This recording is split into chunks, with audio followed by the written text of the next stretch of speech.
Labour Party leader Sir Keir Starmer bluntly shut down Alastair Campbell's bid to change Brexit policy, a book claims. Sir Keir has overseen the Labour Party's rapid revival in the polls after the disastrous 2019 general election, despite being widely seen as the architect of Jeremy Corbyn's Labour throwing its weight behind a second Brexit referendum. He is adamant the party must move on. Prime Minister Boris Johnson insists Sir Keir is still a Remainer lawyer, and the 58-year-old has even seen his attempted rebrand ridiculed after Sky News' Sophie Ridge accused him of borrowing Tory language. But, as Gabriel Pogrund and Patrick Maguire note in their tell-all book Left Out, Sir Keir never intended to become Labour's Remainer-in-Chief. They write, his mission was not to thwart Britain's departure from the EU but see it delivered, albeit with a minimum of pain. To Remainers like Alastair Campbell, he was the patron saint of disappointment.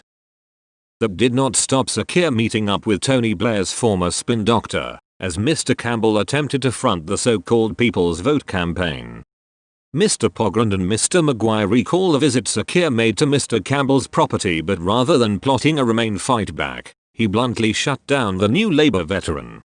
The book continues, in the summer of 2018, Sir Keir visited the Sultan of Spin in his North London kitchen to disabuse him of the idea that Brexit could be stopped. "I don't know why you're doing this," he told Mr. Campbell. "We've had the referendum. You know you can't stop this. It's got to happen."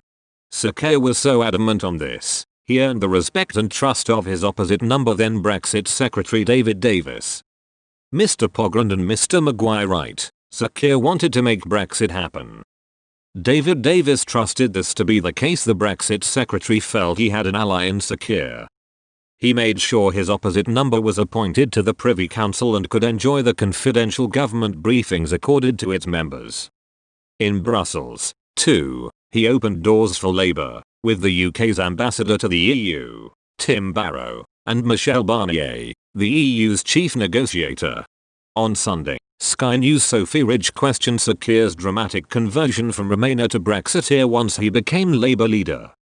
She said, "I am quite interested in your conversion from someone who supported a second referendum to now wants to, I quote, get on with Brexit." Sir Keir responded, "The Prime Minister promised there was an oven-ready deal, and he needs to get on and deliver on that promise.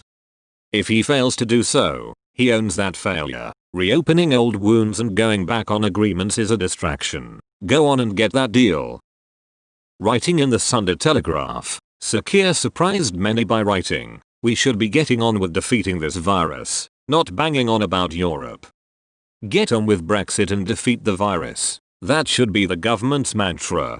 Sir Keir has said that Labour would back Boris Johnson's Brexit deal if the Prime Minister gets rid of the Internal Market Bill, which threatens to breach international law. A recent YouGov poll found 45% of voters do not trust Sir Keir to handle Britain's exit from the EU compared to 29% who said they do. The poll also found that just 34% of people trusted the Labour leader to grapple with the UK economy, which has been crippled by the coronavirus.